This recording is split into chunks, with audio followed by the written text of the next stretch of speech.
Good afternoon, everyone. A very warm welcome to all the participants joining with us today for this insightful session on FEMA, FLA annual return, and the new export-import regulations 2026. I would, Ji sir, I would like to express my sincere gratitude to our organizer, C. Dr. Raj Chawla sir, for his vision, leadership, and commitment to organizing such knowledge-driven sessions that continue to empower finance and tax professionals.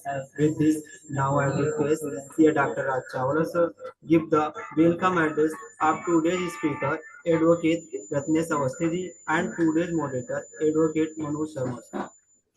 Thank you, Satyam. Good afternoon, everyone. First of all, I welcome Advocate Ratnesh Awasthi ji, our session speaker, and Advocate Manoj Sharma ji, our session moderator. Friends, today our speaker will take up webinar on FEMA, FLA annual return, and the new Export-Import Regulation 2026. His key highlights will be FLA annual return, FEMA, applicability, due date, and filing on FLAIR portal. Also, late submission fees, and when revision of the FLA return becomes mandatory, new FEMA export and import of goods and services regulation 2026, which is effective from 1st of October 2026. One unified framework covering export, import, services and software, rationalization and repatriation timelines, 15-month foreign currency and 18-month for rupee trade. Export declaration form, EDF, filing for goods and services, and rupees 10 lakh self-declaration, easy route and merchanting, trade simplified. And the last, old 2015 Act versus new Act 2026 regime and the empowered role of AD banks. So friends, happy learning to all of you. And if you have any query, then you can ask our speaker during his deliberation, or you can note down your query in the Q&A. After his deliberation, our moderator, Advocate Manoj Sharma ji, will take up all the queries of our members. So with this, once again, welcome to all of you. Now over to Advocate Manoj Sharma ji.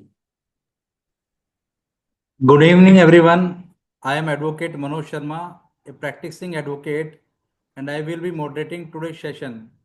A very warm welcome to all our participants. We are delighted to have join us for today's insightful webinar on FEMA, FLA, annual return, and the new Export-Import Regulation 2026. I would like to express my sincere gratitude to our organizer, CA Dr. Raj Chawla sir, for his vision, leadership, and commitment to organizing such knowledge-driven sessions that continue to empower finance and tax professionals. Now, it is my privilege and honor to introduce our esteemed speaker for today's session, Advocate Ratnesh Awasthi ji. Advocate Ratnesh Awasthi ji is a taxation professional with over 6 years of experience in advising both resident and non-resident clients on complex matters relating to direct taxation, international taxation, FEMA, the Prevention of Money Laundering Act PMLA, and the Black Money Undisclosed Foreign Income Assets and Imposition of Tax Act 2015. His areas of expertise include cross-border tax structuring, foreign assets disclosure, FEMA compliance, and representing clients in enforcement proceeding before the Directorate of Enforcement. He regularly appears before the ITAT, the National Company Law in Tribunal NCLT, and the Appellate Tribunal under the SEFMA Act, bringing with him rich litigation and advisory experience. We are truly honored to have such distinguished expert with us today and are confident that his practical insights and professional expertise will make this session immensely valuable for all of us. Without further ado, I invite Advocate Ratnesh Awasthi ji to take us through today's session. Over to you, sir.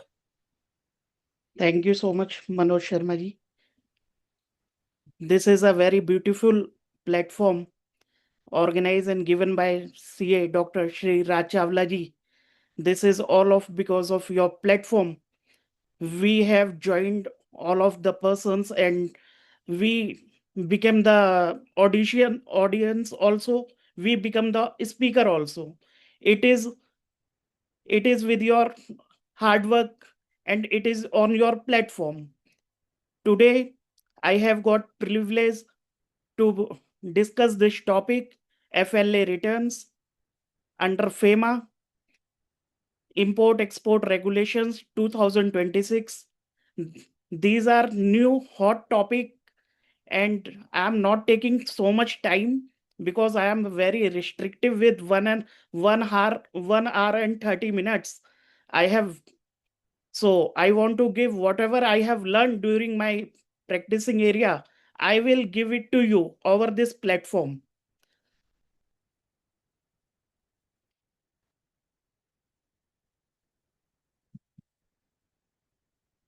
My screen is sharing with you. Manojji, please confirm. Yes, sir. Visible, sir. My first topic is today's webinar, FLA returns under FEMA. So I want to know how many people know about this FLA returns or not. But by the end of this today's webinar session, I think इसके बारे में सब लोग को knowledge हो जाएगी, सब लोगों को ये पता चल जाएगा what is FLA returns, why it is important, why it is delayed, so why is the reason, why it is important, where we need to file this. So I will cover up all these scenarios in today's session. So I am starting with FLA returns. FLA returns is need to file under the FEMA Act. First of all, FEMA Act, Foreign Exchange Management Act 1999. This is given by Reserve Bank of India, and mode of filing these FLA returns are Flare portal is doing and handling. Flare portal is handling all these FLA returns. So I am starting with second page of my slide. What is the meaning of FLA return? Foreign liabilities, I'm saying FLA is a short word. What is the full form? Foreign liabilities and assets return. FLA is an annual return. File with the Reserve Bank of India. What FLA captured? FLA is captured your foreign liabilities and foreign assets. What is your foreign liabilities? If we see in a balance sheet, so left hand side, if I am choosing old format, left hand side balance sheet format is saying my liabilities and equity, and right hand side portion is saying assets. So what will be my foreign liabilities? Foreign liabilities like FDI, foreign direct investment. If I have received any inward foreign investment, so it will become liabilities in my balance sheet.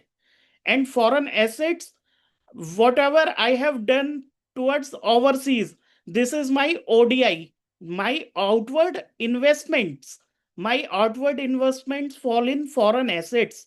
So it is a reporting of ODI and FDI.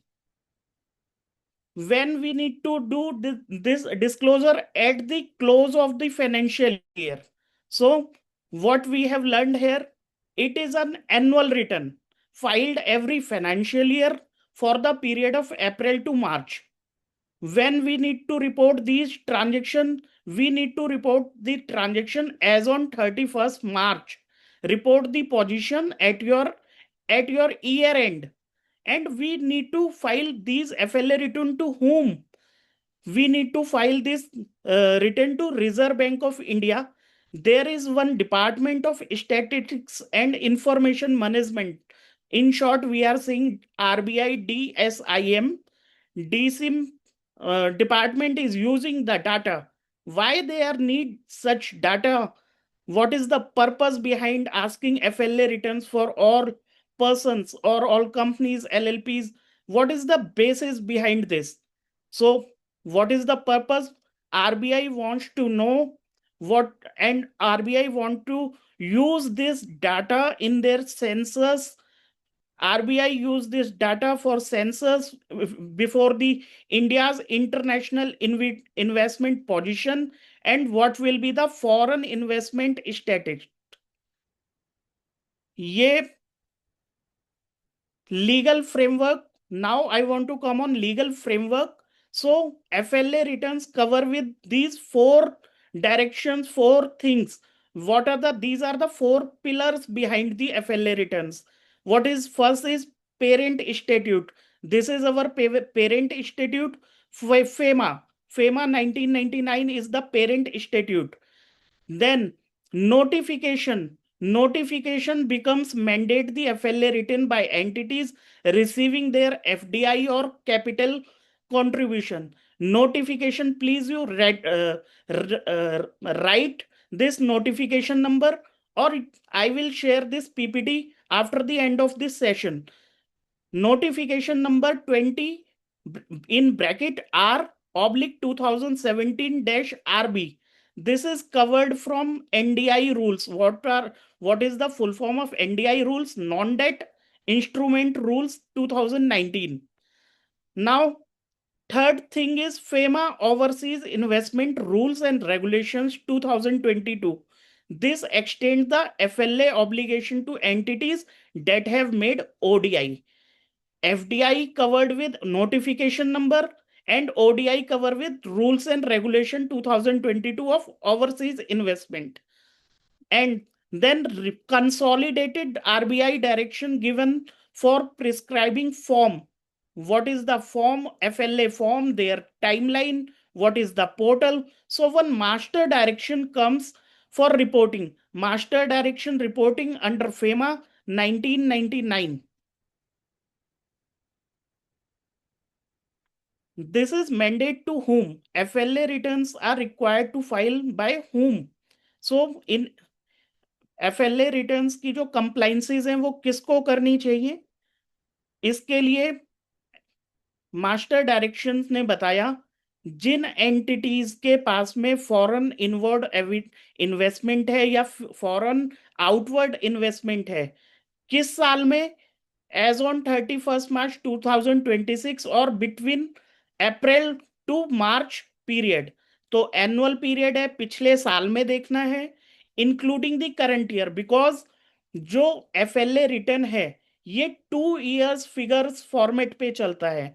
आपको reporting 2 साल की करनी पड़ेगी. आपको FLA की return 2 साल की report के हिसाब से बनानी पड़ेगी.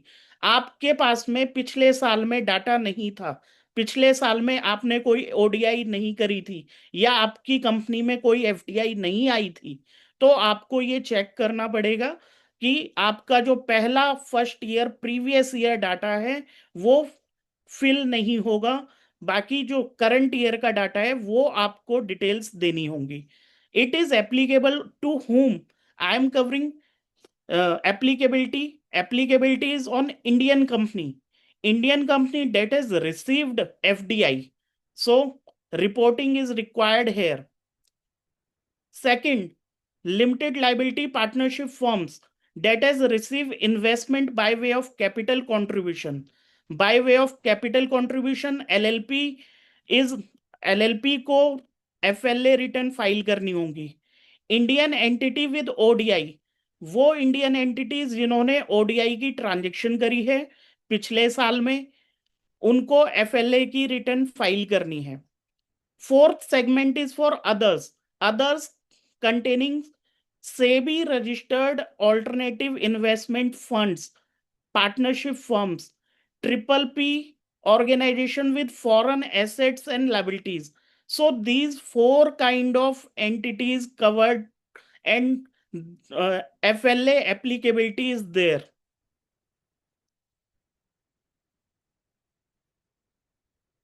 Now we come to FLA is not required to file. एफएलए किन सिचुएशंस में फाइल नहीं करना पड़ता उसके बारे में मैं बताता हूं। अगर आपकी बैलेंस शीट में आउटस्टैंडिंग फॉरेन एसेट्स और लायबिलिटीज नहीं है 31 मार्च को, तब आपको एफएलए रिटर्न फाइल करना मैंडेटरी नहीं है।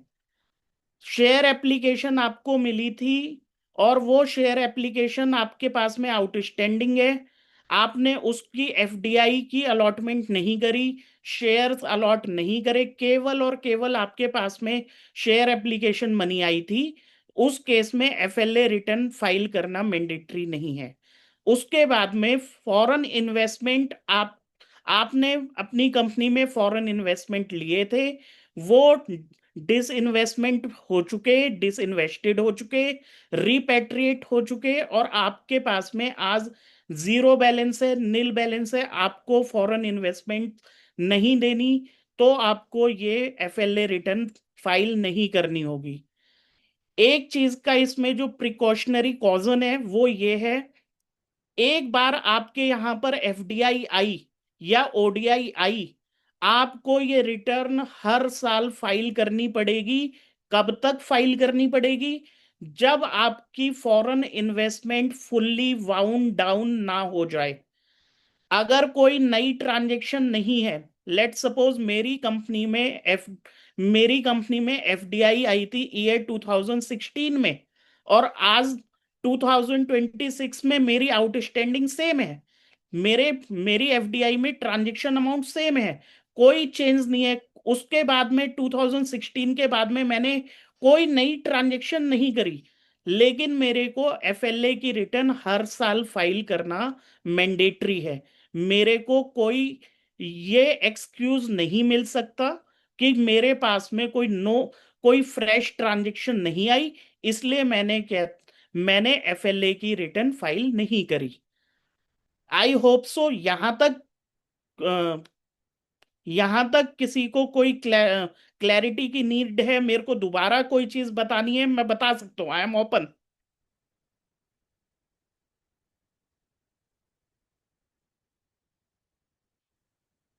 Now I come to reporting period and due date. What is the reporting period? Reporting period I have earlier discussed, April to March. Your previous financial year you need to report. What is the position? Position you need to check on 31st March year end outstanding balances. What will be the basis? Your basis will be audited accounts. And if unaudited, so you need to file your FLA return on provisional basis. You can file your FLA return on provisional basis before 15th July every year. It is the due date. And once your books got audited, so you will submit your FLA return as revised. It is mandatory to file your revise FLA return. In case your FLA data mismatch any variances over there, so you need to revise your FLA return by audited figures. Provisional से file किया था, provisional से file करने के दौरान आपने जो data fill करा, आज जब आपके बुक्स ऑफ अकाउंट्स ऑडिटेड हुए, वहां पर ट्रांजेक्शन्स में वेरिएशन आता है, ट्रांजेक्शन चेंज हो जाती हैं, आपको एफएलए रिटर्न रिवाइज करना मैंडेटरी है।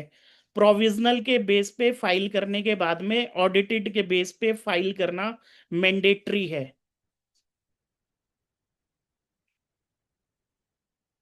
Now I come to FLAIR portal. अभी तक मैंने जितनी बात करी, एफएलए रिटर्न फाइल करना है, फाइल करने के लिए क्या डॉक्यूमेंट चाहिए, क्या डाटा चाहिए, बट ये फाइल कहाँ करना है, फाइल करना है, इसके लिए रिजर्व बैंक ऑफ इंडिया ने एक पोर्टल दिया, फ्लेयर पोर्टल।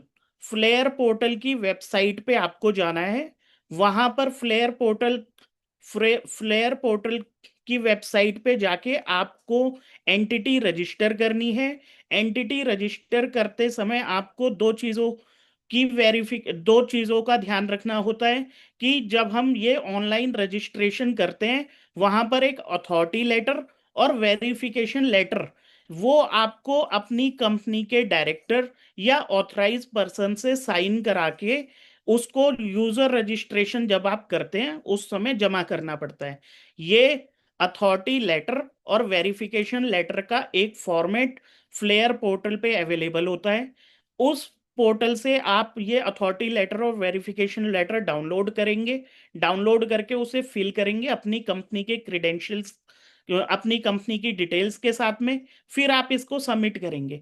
एक चीज का ध्यान रखने वाली बात है, ये जो फॉर्मेट दिए गए हैं वेरिफिकेशन लेटर के और अथॉरिटी लेटर के, इन फॉर्मेट में आपको कोई करेक्शन नहीं करनी है। अगर कोई कॉलम कोई लाइन आपके ऊपर एप्लीकेबल नहीं है तो आप उस लाइन को उस डाटा को डिलीट नहीं कर सकते। आपको वो एज इट इज फॉर्म में रखना है। अगर कोई चीज आपके ऊपर एप्लीकेबल नहीं है, नॉर्म आप क्या करें, उसे स्ट्राइक थ्रो कर दें। स्ट्राइक थ्रो कर दीजिए उसके ऊपर। उसको डिलीट नहीं करना है। अगर आप अथॉरिटी लेटर और वेरिफिकेशन लेटर के फॉर्मेट में चेंजेस कर देते हैं तो आपके रजिस्ट्रेशन रजिस्ट्रेशन करते समय, जब आप रजिस्ट्रेशन अप्लाई करेंगे, आपको रजिस्ट्रेशन के क्रेडेंशियल्स अलाउ नहीं होंगे। आप उसको चेंज नहीं करिएगा। जब आप एक बार अपना ऑनलाइन यूजर रजिस्ट्रेशन सबमिट कर देते हैं with authority letter and verification letter, आपको आरबीआई एक ईमेल भेज देती है जिसमें आपकी क्रेडेंशियल्स लिखे होते हैं। उसमें आपका लॉगिन नेम और आपका पासवर्ड आपको गेटवे के लॉगिन के साथ में आ जाता है, ईमेल पे आता है। अगर किसी को ये ईमेल नहीं मिलती तो आप आरबीआई को ईमेल लिख के भी मांग सकते हैं। कई बार ऐसा होता है कि अकाउंट आईडी मेरे पास में होती है और मैंने जब उसे लॉगिन करा तो वो पासवर्ड वापस से कनेक्ट नहीं करता, पासवर्ड मिसमैच आने लगता है। अगर पासवर्ड मिसमैच है तो इस वेबसाइट पे 5 बार पासवर्ड आप एक बार गलत डालते हैं तो वो आपका अकाउंट लॉक कर देता है। फिर आप उसे सेम पासवर्ड से या वो ओरिजिनल जो पासवर्ड था उससे भी ट्राई करेंगे तो खुलेगा नहीं। उसके लिए आपको आरबीआई को ईमेल करनी पड़ती है। वो नए क्रेडेंशियल्स आपको विद इन 24 आवर्स में ईमेल कर देते हैं। जब आपके पास में क्रेडेंशियल्स आ जाते हैं तब आपके पास में ऑप्शन आता है एफएलए रिटर्न फाइल करने का। आप उस एफएलए रिटर्न को फाइल करते हैं। एफएलए रिटर्न की फाइलिंग में आप एंटिटी डिटेल्स फिल करते हैं, फिनेंशियल लायबिलिटी, एसेट डिटेल्स, जो उसके इनबिल्ट वैलिडेशन फॉर्म्स हैं उसके हिसाब से वो वैलिडेट हो जाती है। जब आप अपना सारा डाटा फिल कर देते हैं तब आप इसको ऑनलाइन सबमिट कर देते हैं। एक चीज का ध्यान रखिएगा, जब आप इसको ऑनलाइन सबमिट करें इसकी एक्नॉलेजमेंट का स्नैपशॉट जरूर रखें। क्योंकि आपने अगर इसकी सबमिशन का स्नैपशॉट अपने पास में नहीं रखा, कल के दिन एडी बैंक ने अगर आपसे पूछा तो आपके पास में एक्नॉलेजमेंट नहीं है तो आपके लिए ये माना जाएगा आपने एफएलए की रिटर्न फाइल ही नहीं करी। क्योंकि रिजर्व बैंक ऑफ इंडिया आपको कोई ईमेल नहीं भेजता है। अगर आपने एक्नॉलेजमेंट का स्नैपशॉट लेने से रह गए हैं तो आप आरबीआई को ईमेल करिए। वो आपको इसकी कंफर्मेशन देंगे और उस कॉपी को अपने अपने रिकॉर्ड्स में जरूर सेव करिएगा। कल के दिन जब एडी बैंक इस रिक्वायरमेंट को आपसे पूछेगा तब आपको ये एक्नॉलेजमेंट जो आपको आरबीआई से मिली या वो जो स्नैपशॉट आपने at the moment of submission capture करा, ये आपके लिए सबमिशन प्रूफ होंगे। तो यहां पर गलती बहुत लोगों की हो जाती है कि इस डाटा को वापस से देख लेंगे। ये डाटा वापस से सबमिट होने के बाद में नहीं पता चलता है। इसके लिए स्नैपशॉट लेना बहुत जरूरी है। यहां पर काफी गलतियां होती हैं कि वो स्नैपशॉट लेना भूल गए। अगर आप स्नैपशॉट भी लेना भूल गए तो आप आरबीआई को ईमेल कर सकते हैं। ईमेल करने के बाद में आपको एक्नॉलेजमेंट मिल जाती है कि आपने एफएलए रिटर्न फाइल कर दी है for this financial year.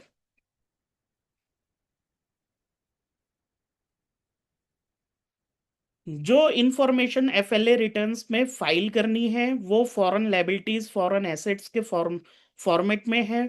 Foreign liabilities मैंने जैसे पहले भी बताया कि अगर आपकी कंपनी में कोई डायरेक्ट इन्वेस्टमेंट आई है इक्विटी और रिजर्व्स में आपको उसकी रिपोर्टिंग करनी है।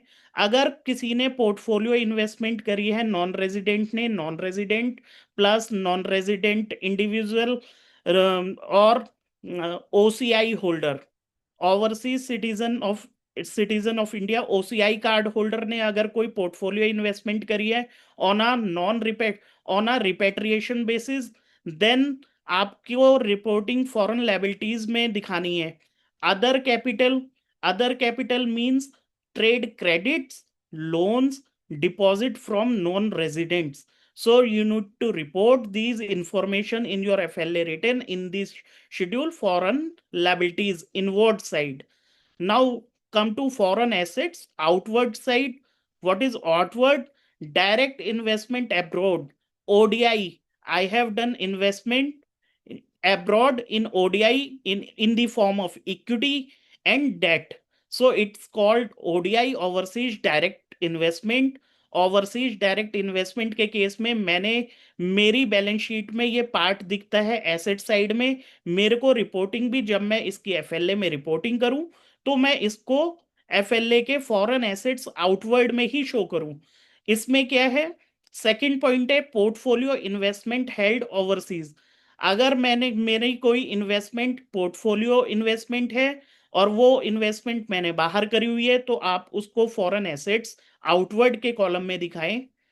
इसके बाद में है other capital extended to non resident. अगर मैंने कोई दूसरे फॉर्म में कैपिटल एक्सटेंड करी हुई है नॉन रेजिडेंट को, वो भी मेरा फॉरेन एसेट्स आउटवर्ड्स में फॉल होता है।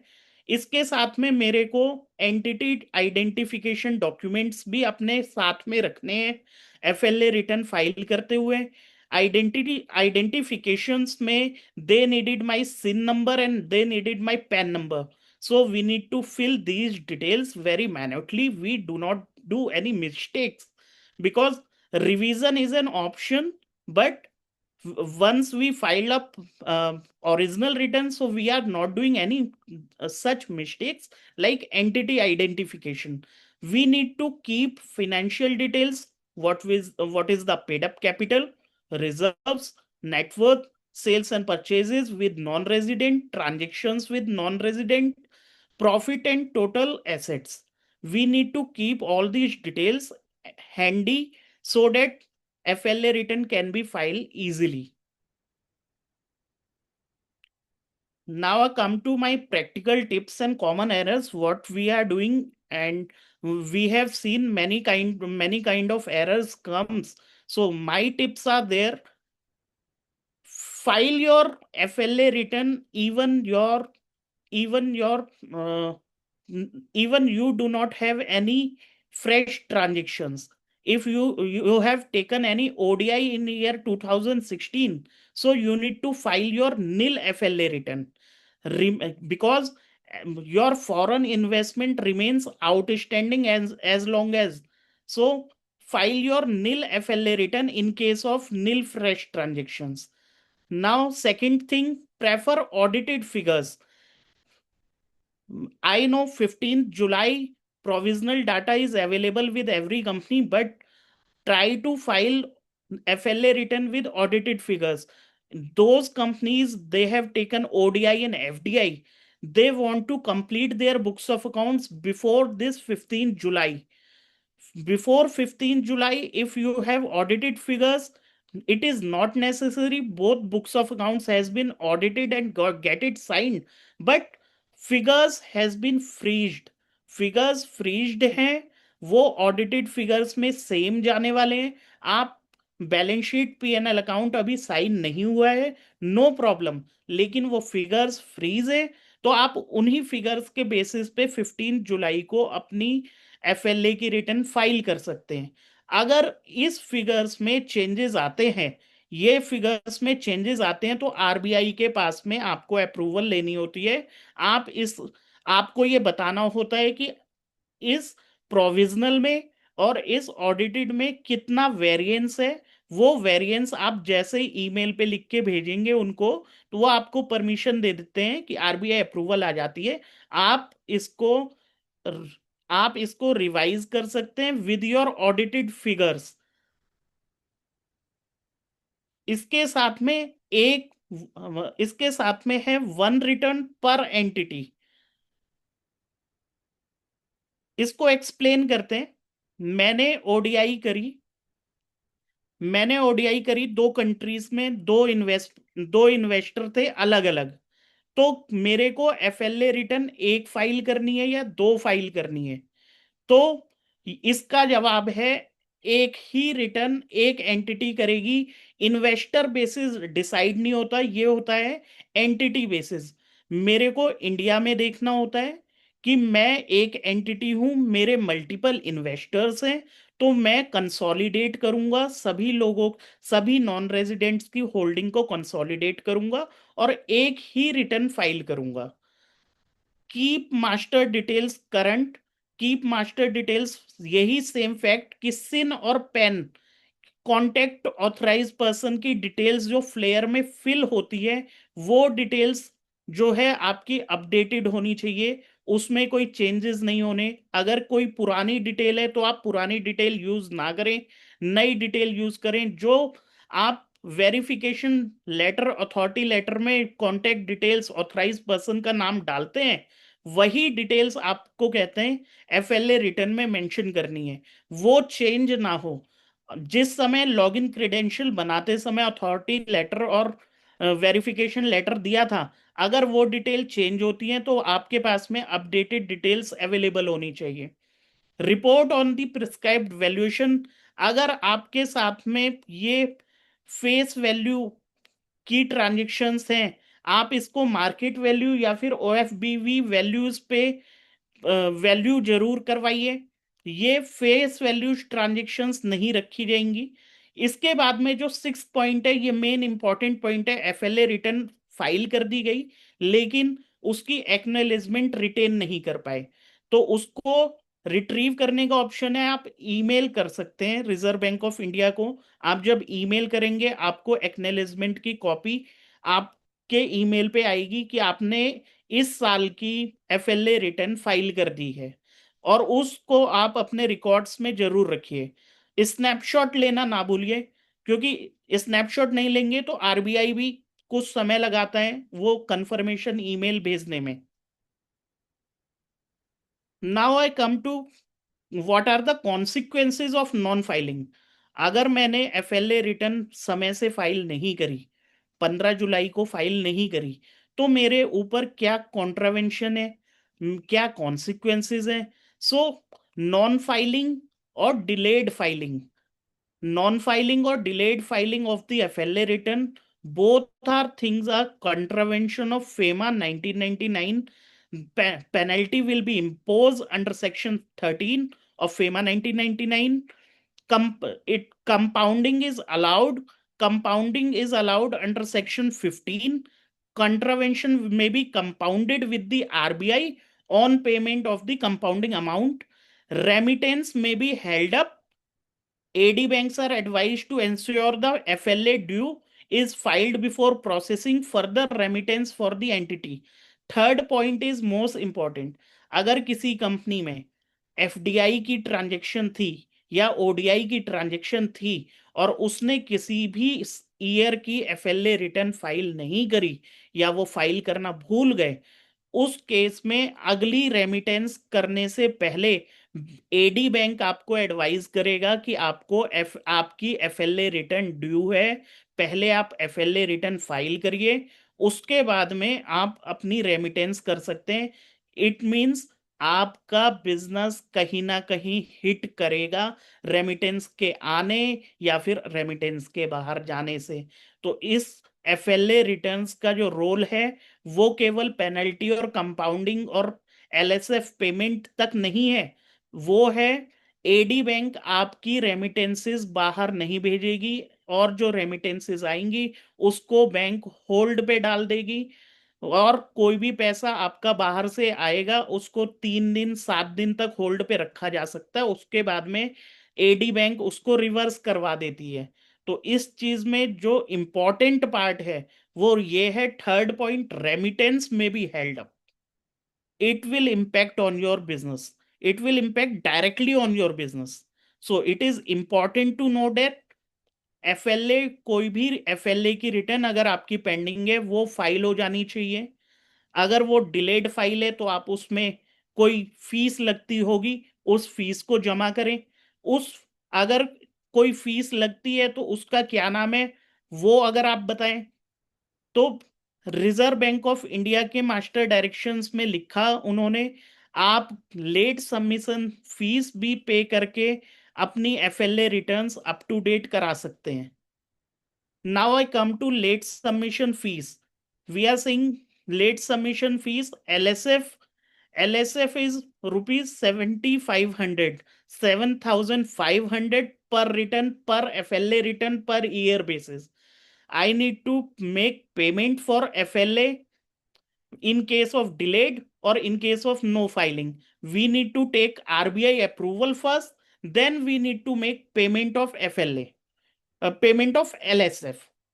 एलएसएफ एलएसएफ के लिए भी आरबीआई से अप्रूवल लेनी होती है कि मैंने डिले कर दिया था या मैं ये एफएलए रिटर्न डिलेड है, तो आरबीआई ईमेल करती है कि आपको ये 7,500 रुपीज पे करने हैं। इसको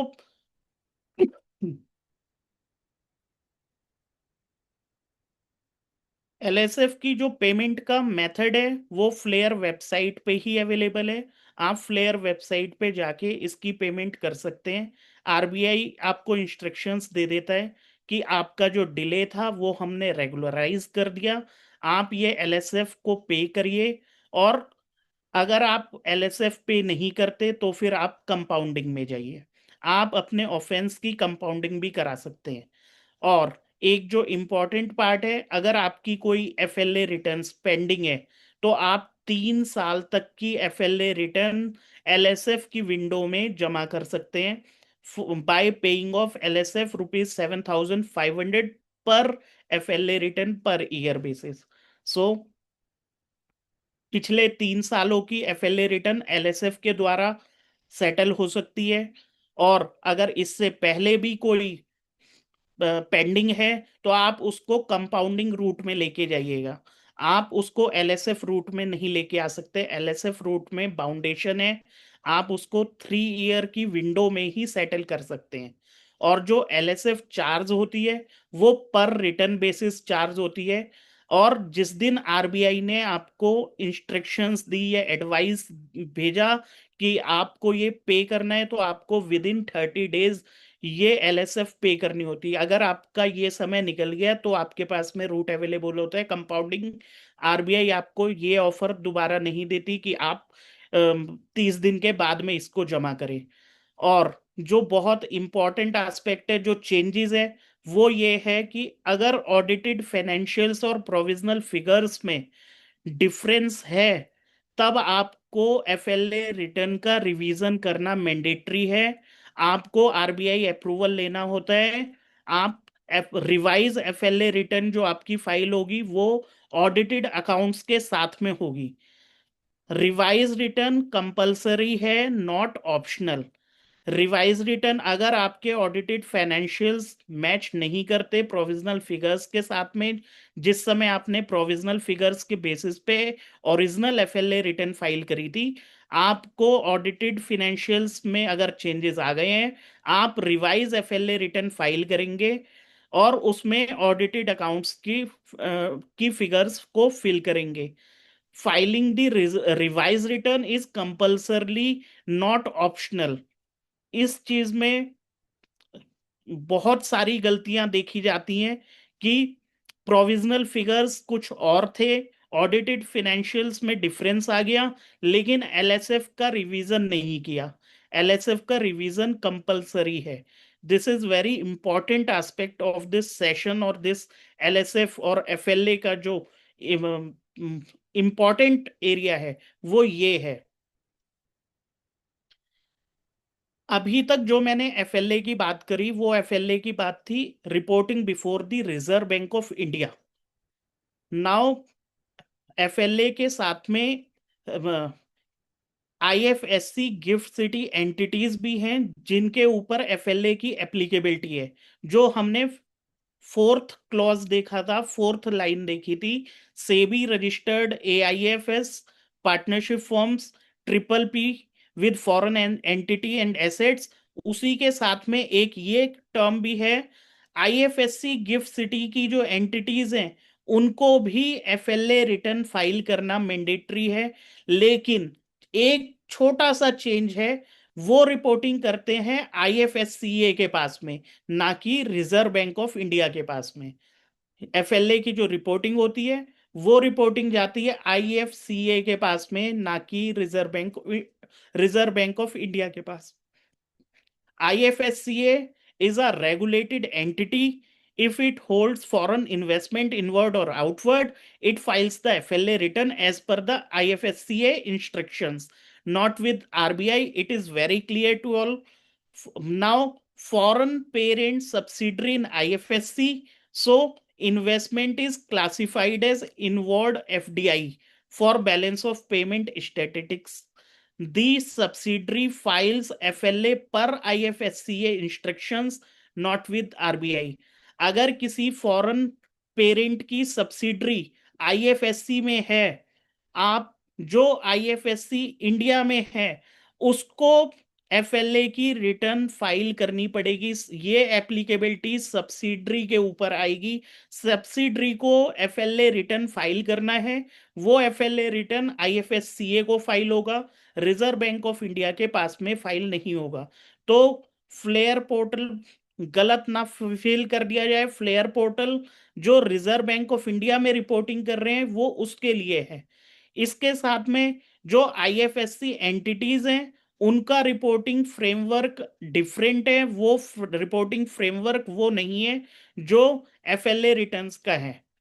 ये एप्लीकेबिलिटी इंडियन एंटिटीज की है जो आउटसाइड आईएफएससी में कंटिन्यू करते हैं, उनकी reporting reserve Bank of India के पास में है। आईएफएससी एंटिटीज की रिपोर्टिंग आईएफएससीए के पास में है। तो इसका डिफरेंस जरूर समझिएगा, इसमें किसी भी तरह की गलती नहीं होनी चाहिए। इसके साथ में मैंने ये आईएफएससी इन्वेस्टमेंट सिनेरियोज बताना है मेरे को कि ये इंडियन एंटिटी अगर इन्वेस्ट करती है आईएफएससी एंटिटी में तो रिपोर्टिंग कौन करेगा, और अगर किसी फॉरेन की सब्सिडरी आईएफएससी में है और उस आईएफएससी ने इंडिया में इन्वेस्टमेंट करी है तब रिपोर्टिंग कौन करेगा। तो ये दोनों इंपॉर्टेंट एस्पेक्ट हैं with the respect of who will file FLA return before the IFSCA. So Indian entity does investment in IFSC entity. So point number 1, entity A situated in India, entity B situated in IFSC, investment in a person resident outside India under FEMA. So reporting by whom? Reporting by entity A or entity B. So entity A reports this outbound ODI investments in its FLA return to Reserve Bank of India.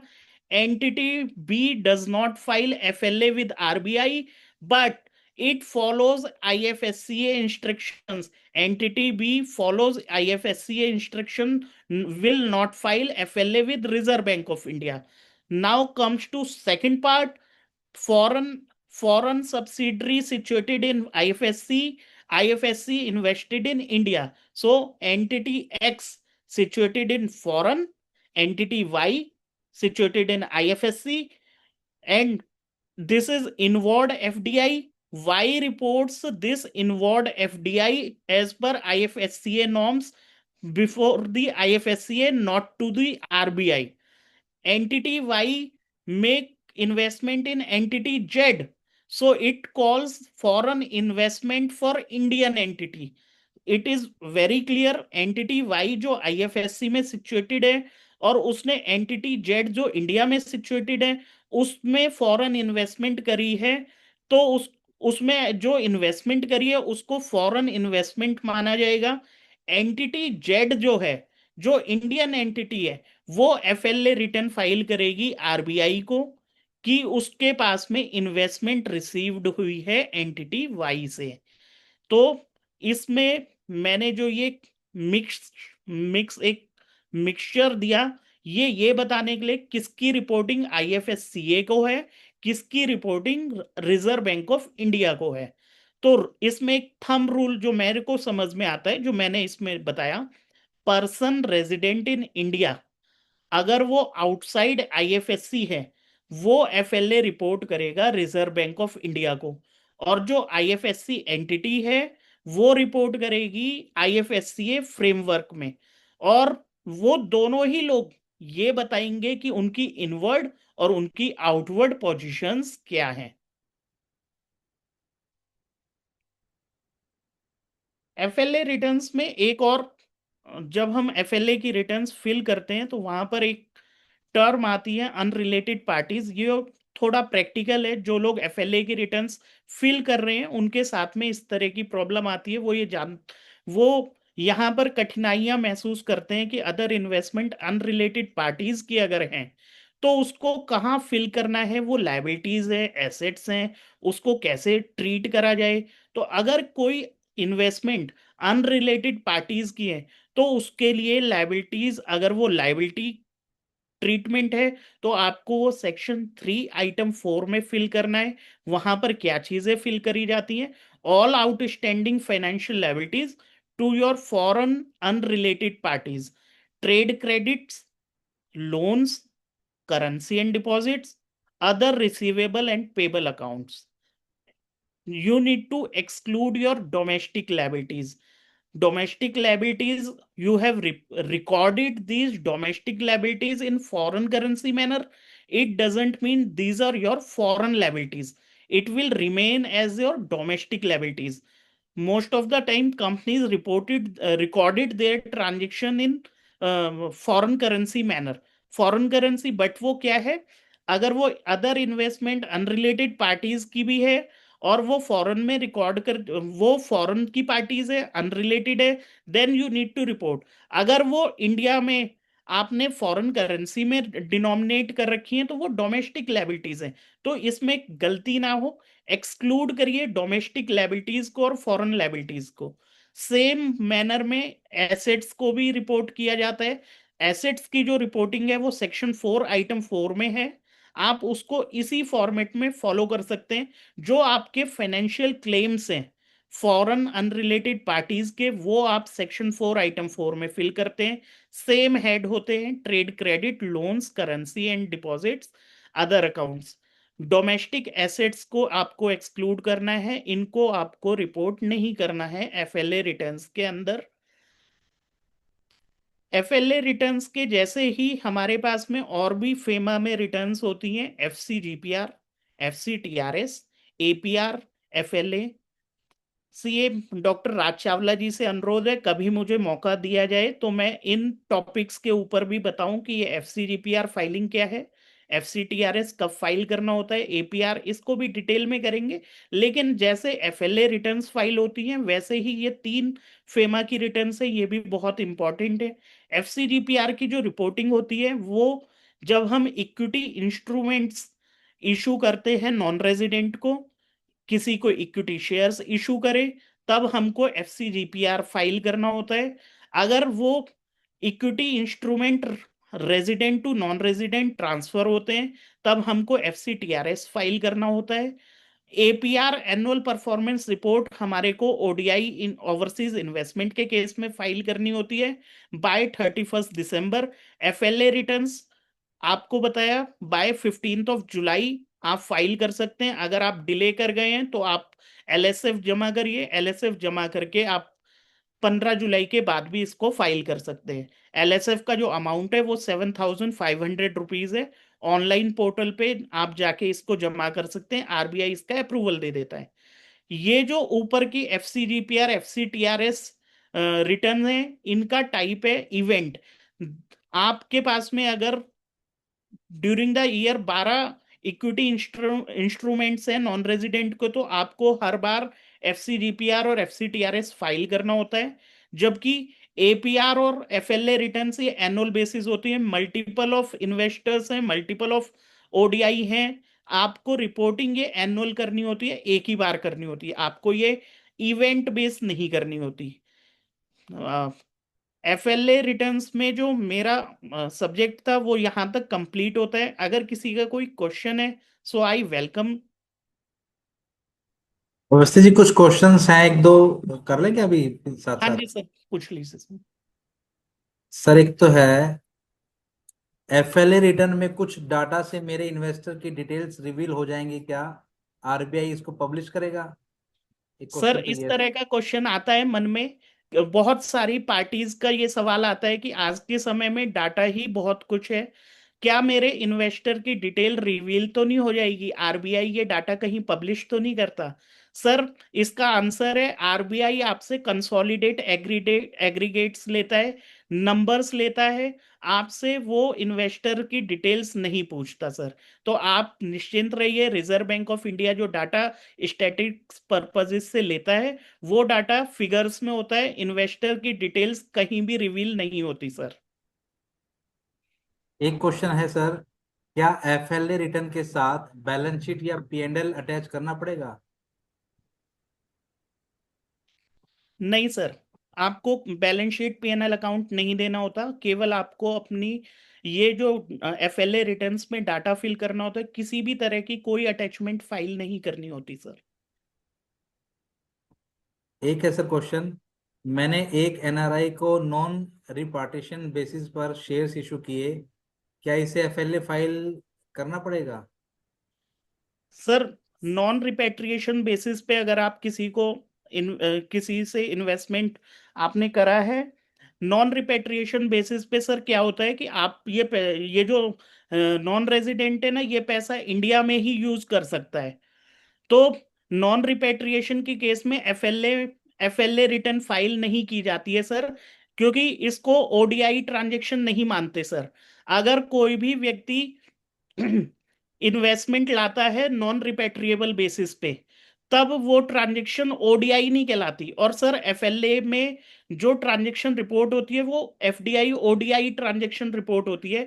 अगर किसी की भी investment non repatriation basis पे आई हुई है, उसको report करना जरूरी नहीं है, आपको एफएलए रिटर्न फाइल करना मैंडेटरी नहीं है। सर एक क्वेश्चन है लास्ट, सबमिट करने के बाद मुझे कोई एक्नॉलेजमेंट ईमेल नहीं आया, क्या मेरी फाइलिंग हो गई है? सर उसके लिए यही है, आप अगर स्नैपशॉट आपने उस मोमेंट में सबमिशन के समय में नहीं लिया, तो आप क्या करें, आरबीआई को ईमेल कर दें, वो एक्नॉलेजमेंट भेज देते हैं सर। और वो एक्नॉलेजमेंट आप अपने रिकॉर्ड्स में जरूर शामिल करिएगा। कभी भी एडी बैंक आपसे क्वेश्चन करता है तो वो आप दिखा सकते हैं कि देखिए मैंने जिस समय सबमिशन करा था, मैंने आरबीआई से वो एक्नॉलेजमेंट मांगी थी। एक बीच में क्वेश्चन ये था, will entity B needs to file FLA with IFSCA?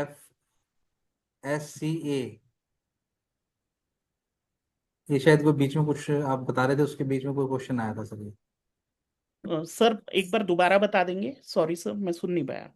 Will entity B needs to file FLA with IFSCA? Shivam Sharma ji का क्वेश्चन। शिवम जी अगर आप हैं तो। Yes, hello, sir. Sir, my question was like in your example, you were saying about the entity, the Indian entity which invested in the IFSC entity. So, in the last point, entity which does not, you have written entity which does not need to file FLA with RBI, but does it need to file with IFSCA? Yes, need to file Okay. with IFSCA Okay, because thank. IFSC report to IFSCA, not to RBI, sir.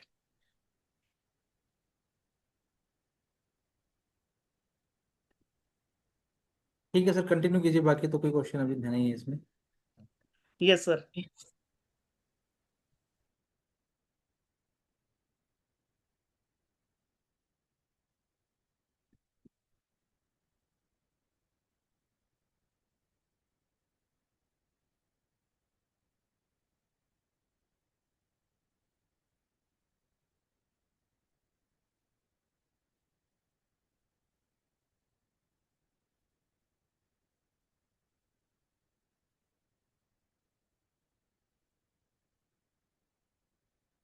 Sir, my PPT is visible. Please, anyone yes, confirm yes if sir, my PPT is yes visible? Sir, visible sir. Okay sir एक question बीच में हो रहा है, उसको last में ले लें sir, अभी बीच में करें? सर कर कर लें? लेते, बताइए सर। एक क्वेश्चन है मैम का, in a partnership firm does partners require to file FLA form if partners are NRI bringing capital from outside India? Ma'am partnership firm file करेगी और पार्टनर्स फाइल नहीं करेंगे उसको। और जो कैपिटल आई है तो वो कैपिटल नॉन रिपेट्रिएशन बेसिस पे है, फाइल करना मैंडेटरी नहीं है, रिपेट्रिएशन बेसिस पे है, तब आपको करना पड़ेगा।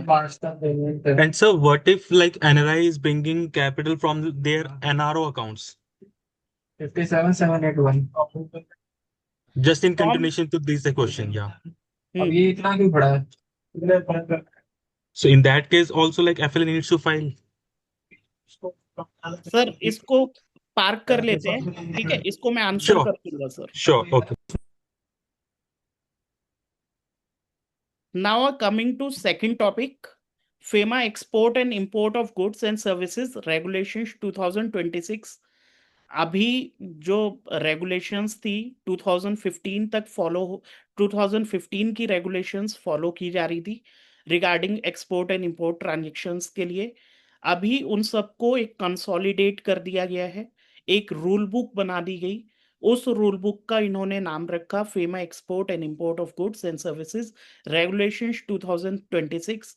मैं जो पुराना 2015 है उसका थोड़ा जिक्र करूंगा, इस नई रेगुलेशंस का जिक्र मेरे से ज्यादा होगा। और ये नोटिफिकेशन इन्होंने इशू करी, नोटिफिकेशन नंबर फेमा 23/2026। और ये रूल बुक इन्होंने एप्लीकेबल कर दी इफेक्टिव फ्रॉम 1 अक्टूबर 2026। उससे पहले की जितनी ट्रांजेक्शन है वो गवर्न अप होंगी 2015 रेगुलेशन से, लेकिन 1 अक्टूबर 2026 से इसकी एप्लीकेबिलिटी है, ये एप्लीकेबल हो जाएगा फुल फ्लेज मैनर में, और आपकी जितनी ट्रांजेक्शन्स हैं वो नए रेगुलेशंस 2026 से कवर अप होगी सर।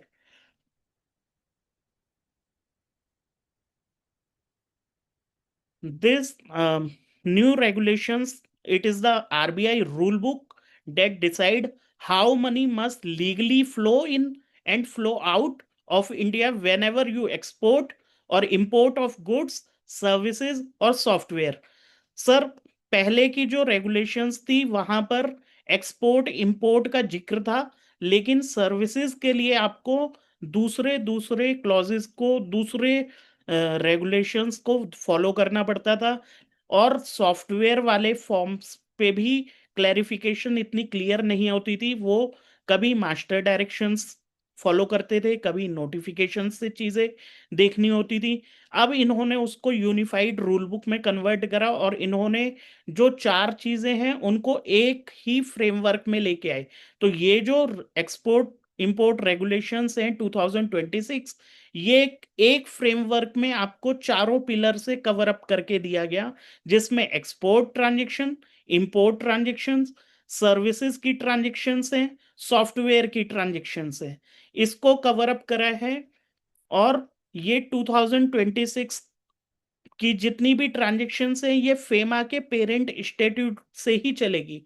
अगर कहीं कंट्रावेंशन या कॉन्ट्राडिक्शन आता है किसी भी तरीके का, तो फेमा का 1999 जो पेरेंट स्टैट्यूट है उसे भी देखा जाएगा और रेगुलेशंस को भी देखा जाएगा। रेगुलेशंस सुपरसीड नहीं करेगी ये। अभी इसको जो लॉन्च किया गया है वो ऐसा नहीं है कि ये ही कहते हैं रूल बन जाएंगे, ये ही कहते हैं एक एक्ट बन जाएगा, ऐसा नहीं है। अगर कहीं कन्फ्लिक्ट है, कहीं पे प्रिकॉशनरी नॉर्म्स चाहिए होंगे तो आरबीआई से क्लैरिफिकेशन नोट्स भी आ सकते हैं। आपको किसी भी तरह की अगर क्लैरिफिकेशंस चाहिए तो आप आरबीआई में अपनी एप्लीकेशन भेज के भी आप आंसर ले सकते हैं। तो ये जो रूल बुक है ये 4 पिलर्स को कंफर्म करती है। 4 पिलर के साथ में बनाई गई एक्सपोर्ट इंपोर्ट सर्विसेज सॉफ्टवेयर। इस रूल बुक का जो सिंपल मीनिंग दिया गया कि bring the money home back, bring the money home, its heart is very simple, export earnings must be realized and repatriated to India in time। Because timing की वजह से जितने issues आते हैं, टाइम पे रियलाइजेशन ना आने की वजह से उससे बिजनेसेस इम्पैक्ट करते हैं, और कहीं ना कहीं बिजनेसमैन इसका तकादा दे देता है कि रिजर्व बैंक ऑफ इंडिया की तरफ से अच्छी रूल बुक रूलिंग तैयार नहीं करी गई थी। इस चीज को बचाने के लिए जो इसका मोटो बनाया गया कि ब्रिंग दी मनी होम, ये एक इम्पॉर्टेंट एस्पेक्ट है। इसके साथ में इस रूल बुक को हम आगे डिटेल में पढ़ेंगे, वहां पर पता चलेगा कि हाँ, क्या प्रिकॉशनरी नॉर्म्स लगाए गए हैं। ये जो नोटिफिकेशन नंबर फेमा 23R आया था, ये 13 जनवरी 2026 को आरबीआई ने नोटिफाई कर दिया था। इसकी एप्लीकेबिलिटी 1 अक्टूबर 2016 से है। जो 2015 की रेगुलेशंस थी वो सुपरसीड करती हैं। उसके साथ में क्या हुआ, 2015 की जो रेगुलेशंस है उसके साथ में बहुत सारे सर्कुलर्स भी फॉलो करने पड़ते थे। और अगर हम इन नंबर्स में बात करें तो वो सर्कुलर्स 167 सर्कुलर्स थे, जिनको कहते हैं सुपरसीड कर दिया गया है। नई रूल बुक 2026 में कंसोलिडेट कर लिया है। 19 regulations in one clean rule book. यहाँ रेगुलेशंस के फॉर्म में ये रूल बुक बनाई है। रेगुलेशंस स्टार्ट फ्रॉम 1 2 3 4 5 इस मैनर में up to 19 regulations are there. It is the biggest overhaul of India's foreign trade forex framework because 2015 regulations में बहुत सारी चीजें मिसिंग थी। जैसे आज भी क्लैरिटी नहीं मिल पाती थी कि मर्चेंट ट्रेड ट्रांजेक्शन्स की डीलिंग किस तरीके से की जाए। मर्चेंट ट्रेड ट्रांजेक्शन्स के लिए मिसिंग था। सॉफ्टवेयर के ट्रीटमेंट के लिए चीजें मिसिंग थी। वहां पर इस तरह की जो चीजें, जो न्यू डेवलपमेंट थे, न्यू डेवलप्ड एरियाज थे, उनको कंसोलिडेट करा गया। तो it is replace scattered circular driven rules with a single principle based and digitally monitored regime that hands greater authority and responsibility to your AD bank. इसमें जो main important thing है वो है योर ऑथराइज्ड डीलर बैंक। अब जो ये नई rule book आई है इसमें पावर शिफ्ट कर दी गई हैं, एडी बैंक के पास में पावर्स हैं। पहले क्या होता था, पहले किसी भी तरह के कंट्रावेंशन या ट्रांजेक्शन रिलेटेड डिफॉल्ट्स कोई फेल होता था तो अब हमको रिजर्व बैंक ऑफ इंडिया के पास में जाना पड़ता था। एडी बैंकर जो रोल प्ले करता था वो एक पोस्टमैन का रोल प्ले करता था। आपके डाटा, आपकी चीजों को समझता था, आपकी एप्लीकेशन को रिजर्व बैंक ऑफ इंडिया के पास में फॉरवर्ड कर देता था। तो इस चीज को यहां पर चेंज करा कि एडी बैंक को भी पावर दी गई है। एडी बैंक के पास में जो अपनी पावर आई है उनको एक्सप्लेन करते हैं। ठीक है, एडी बैंक, मैं जो बार बार शब्द बोल रहा हूँ एडी बैंक, तो AD means authorised dealer.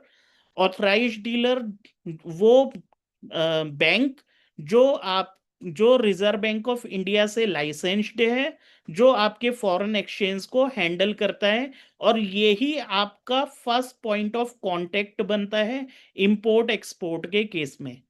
AD bank का ये मीनिंग है जो आपका बैंक है जहां पर आप अपनी एक्सपोर्ट इंपोर्ट की ट्रांजैक्शंस करते हैं। इसके साथ में यहां पर एक्सपोर्ट डिक्लेरेशन फॉर्म को चेंज करा है। एक्सपोर्ट डिक्लेरेशन फॉर्म, इसको मैं अभी इसी इसी पीपीटी के साथ में आपको बताता हूं कि एक्सपोर्ट डिक्लेरेशन फॉर्म में चेंजेस क्या क्या आए हैं। उसको जो चेंज करा है वो दिखता कैसा है, मतलब उसका विजुअल कैसा है। इसके साथ में जब इन्होंने सॉफ्टवेयर को इंक्लूड करा तो इन्होंने यहाँ सॉफ्टवेयर की डेफिनेशन को बताया। Software mean any computer program, database, drawing, design, audio video signals, any information bye whatever name called in or an any medium other than in or any physical medium, it called as software. Software physical भी हो सकता है और external भी हो सकता है, virtual mode में भी हो सकता है, कोई एप्लीकेशन बेसिस पे भी हो सकता है। इसके बाद में टर्म है स्पेसिफाइड अथॉरिटी। ये जो एक्सपोर्ट डिक्लेरेशन फॉर्म है या ये जो रेगुलेशन है, इसमें जो स्पेसिफाइड अथॉरिटी है वो कौन है? आपके एक्सपोर्ट को सर्टिफाई करता है customs, so specified authority is your custom. AD bank is your approver for transactions, so AD bank. SEZ development commissioner, it is your specified authority. Or HTPI, in case of software transaction, your approval will be HTPI. This is your specified authority. So before going into regulations, I want to show you one EDF form.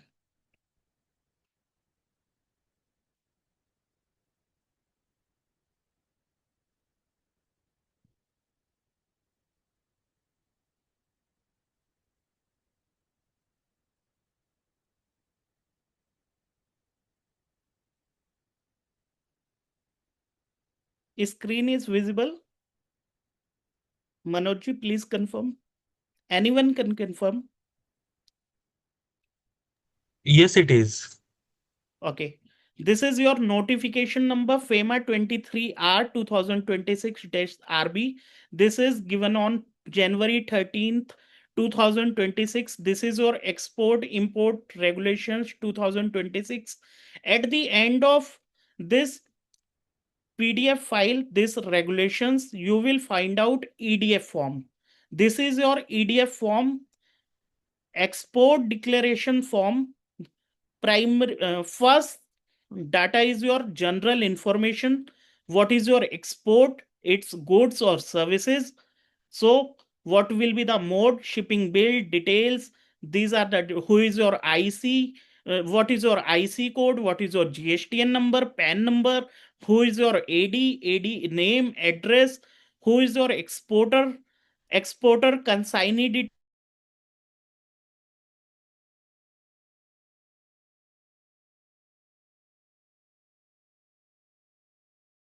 who is your AD bank or AD code in case of LC and BZ, what is the date of let export order, many things they have given in this EDF form.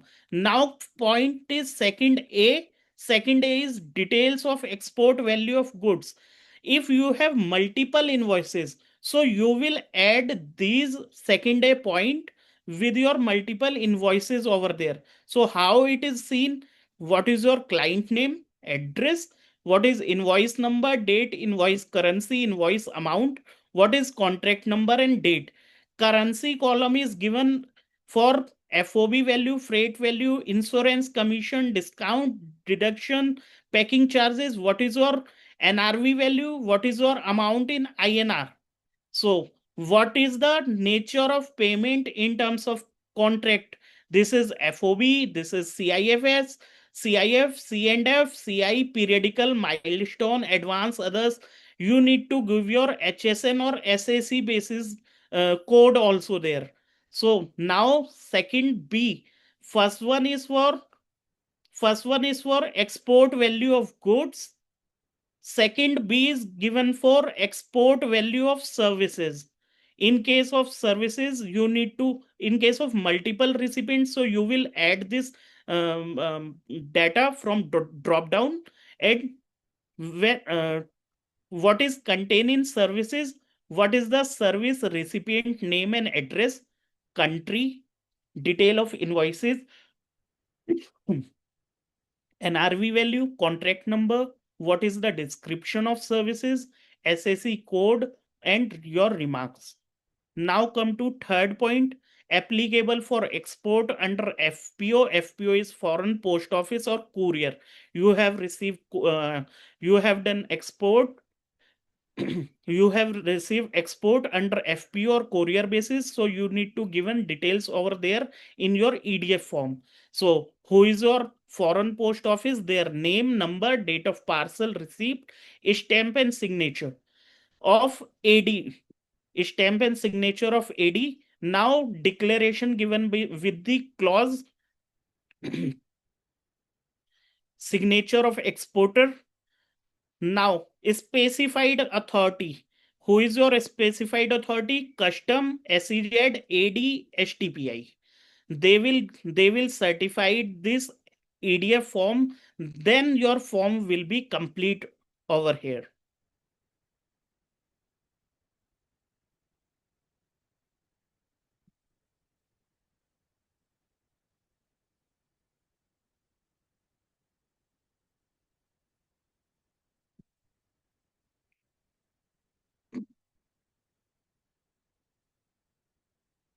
Now I come to regulation 3.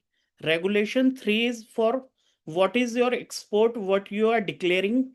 So I have read out EDF form. So you will connect all these regulations from here. In case of goods, file the EDF form at the time of export. At EDI ports, you need to give your export declaration form. You need to give your shipping bill with this EDF, so it will deemed as part of your shipping bill. Personal effect of a traveler are not treated as exports, so you do not have to declare in the EDF form. Personal effects are excluded from there. Now come to services. In case of services, you need to file your export declaration form within 30 days from the end of the month of the invoice was raised. One EDF can cover many clients billed in the same month. So you do not need to file multiple EDF form. You can file EDF form with multiple clients. And software is treated as a service here. So software के case में भी आपको ये EDF का form fill करना पड़ेगा. Now let's example. Delhi IT firm raises an invoice on a US client on 10th January. So EDF का जो फॉर्म है आपको 30 दिन के अंदर from the end of the month से काउंट करने हैं. फ्रॉम 31 जनवरी में 30 डेज ऐड करेंगे तो आपको जो EDF फॉर्म फाइल करना है वो बाय 2 मार्च तक आपको ये फाइल करना रहेगा. Now, important regulation is regulation 5. This is the change of this rule book. पहले क्या होता था, हम कोई एक्सपोर्ट करते थे तो हमको पैसा 9 मंथ्स के अंदर वापस लेके आना होता था. अब वो मंथ बढ़ा के 15 महीने कर दिए गए हैं. अगर आपने कोई भी एक्सपोर्ट फॉरेन करेंसी में और आपने उसका बिल फॉरेन करेंसी में करा है, आपको शिपमेंट की डेट से या इनवॉइस की डेट से 15 महीने के अंदर अपना पैसा ब्रिंग दी मनी होम, जो इस रूल बुक का कंसेप्ट और थ्योरी थी, आपको ये पैसा 15 महीने के अंदर लेके आना है. यहाँ पर आपको रिलैक्सेशन मिला है 9 मंथ्स प्लस 6 मंथ्स. पहले जो था 9 मंथ्स हुआ करता था, इसमें 6 महीने बढ़ा दिए गए हैं. 15 महीने में आपको ये पैसा इंडिया में वापस लेके आना है. और एक और इम्पॉर्टेंट चेंज दिया उन्होंने, अगर आपने इनवॉइस INR में इशू करा हुआ है, रुपी डिनोमिनेटेड मोड में रुपी ट्रेड करा है, तो आपको 3 महीने का समय और मिलेगा. आप 3 महीने का प्लस 3 मंथ्स का आपको समय और दिया गया है. ये इसलिए है कि आप रुपी ट्रेड को प्रमोट करें, जो एक्सपोर्टर्स हैं वो रुपी ट्रेड को प्रमोट करें. तब आपके पास में तब आप 18 महीने का आपको समय दिया गया है. इसके साथ में जो 2-3 चीजें हैं, जैसे warehouse exports. In case of warehouse exports 15 months time given from the goods sold from the overseas warehouse. क्या होता है वेयर हाउस एक्सपोर्ट्स में, जब आपने माल यहां से बाहर भेजा, ओवरसीज वेयर हाउस में आपका माल रख दिया जाता है. जिस दिन वहां से माल बिकेगा, आप जो है 15 महीने वहां से काउंट करेंगे from the date of sale से, ना कि from the date of shipping से. और इसके साथ में है प्रोजेक्ट एक्सपोर्ट. तो प्रोजेक्ट एक्सपोर्ट के केस में जो कॉन्ट्रैक्ट में आपने पेमेंट टर्म्स बनाए हैं, उसके हिसाब से आपको कहते हैं पैसे लेके आने हैं. एडी बैंक के पास में आप जा सकते हैं अगर आपने 15 महीने और या 18 महीने में पैसे आपके आने संभव नहीं है, आपको डाउट है कि भी ये 15 महीने में नहीं आ सकते, तब आप क्या करें कि एडी बैंक के पास में आप रिक्वेस्ट दे सकते हैं, वो इस पीरियड को एक्सटेंड कर सकते हैं. आपने गुड्स शिप करे, यूएस डॉलर में बिल करा, 1 अक्टूबर 2026 को आपने गुड्स शिप करे। आप जो इसकी रियलाइजेशन है 15 महीने के अंदर आपको रियलाइज करना है, 15 महीने में आपका पैसा वापस आ जाए। 1 अक्टूबर 26 को करा था, 15 महीने जोड़ेंगे, 31 दिसंबर 2027 तक आपके पास में पैसा आना चाहिए। अगर आपने ये यूएस डॉलर में नहीं करा था, आपने इसको रुपी डील करा था, तब आप इसको में 3 महीने का समय और जोड़ लीजिए, आप 31 मार्च 2028 तक ये पैसा वापस ला सकते हैं। इसके बाद में एक इंपॉर्टेंट है, जो एडी बैंक की पावर है उसमें रेगुलेशन 4 और रेगुलेशन 6 को कंसीडर करा गया। अगर आपकी कोई ट्रांजेक्शन फेल हो जाती है, तब पहले क्या होता था, कोई छोटा एक्सपोर्टर या इंपोर्टर होता था, उसको रिजर्व बैंक ऑफ इंडिया के पास में जाना होता था, वहां से उसको कहते हैं इसकी परमिशन, इसकी अप्रूवल मिलती थी, तब वो इस ट्रांजेक्शन को सेटल कर पाता था एडी बैंक के पास में। अब उसको एडी बैंक को, अब एक्सपोर्टर या इंपोर्टर एडी बैंक के पास में जाए, एडी बैंक के पास में जाके बोले कि ये ट्रांजैक्शन का जो क्वांटम है वो 10 लाख रुपए से कम है, वो अपने रीजन बताए, वो चिट्ठी लिख के जमा करें। एडी बैंक के पास में पावर है, वो 10 लाख रुपए से नीचे अमाउंट के इनवॉइसेस को सेल्फ डिक्लेरेशन के बेसिस पे भी सेटल कर देंगे। उसको आईडीपीएमएस ईडीपीएमएस की जो एंट्री है उस एंट्री को क्लोज कर देंगे। और ये जो बल्क, ये सिंगल डिक्लेरेशन में आप मल्टीपल ट्रांजेक्शन्स भी दे सकते हो, वो बल्क क्लोज भी करते हैं। उनके लिए उन्होंने बोला है बल्क क्लोज कर सकते हैं एवरी क्वार्टर में। तो अगर आपको लगता है कि आपकी 4 ट्रांजेक्शन 10 ट्रांजेक्शन ऐसी हो गई हैं जहां पर क्वांटम 10 लाख रुपए है और इस तरह की ट्रांजेक्शन्स में रिकवरी नहीं हो पाई, तब आप कहते हैं बल्क क्लोज के लिए भी दे सकते हैं कि एक क्वार्टर में एक क्वार्टर में आप एक सिंगल डिक्लेरेशन अपने एडी बैंक को जमा करेंगे, वो आपके ईडीपीएमएस आईडीपीएमएस से इस तरह की एंट्री को क्लोज कर देंगे। तो ये जो इम्पोर्टेंट है, वो इम्पोर्टेंट यहां पर यही है कि एडी बैंक के पास में पावर है। अब प्रॉब्लम एक और है कि अगर आपके पास में वैल्यू रिडक्शन का मामला है, अंडर रियलाइज्ड है या शॉर्ट पेड अप है, तब आप इस डिक्लेरेशन को लेके जा सकते हैं। एक सिंगल डिक्लेरेशन के बेसिस पे आपकी ईडीपीएमएस और आईडीपीएमएस की एंट्री क्लोज हो जाएगी, आपको कोई लेंथी जस्टिफिकेशन की रिक्वायरमेंट नहीं है।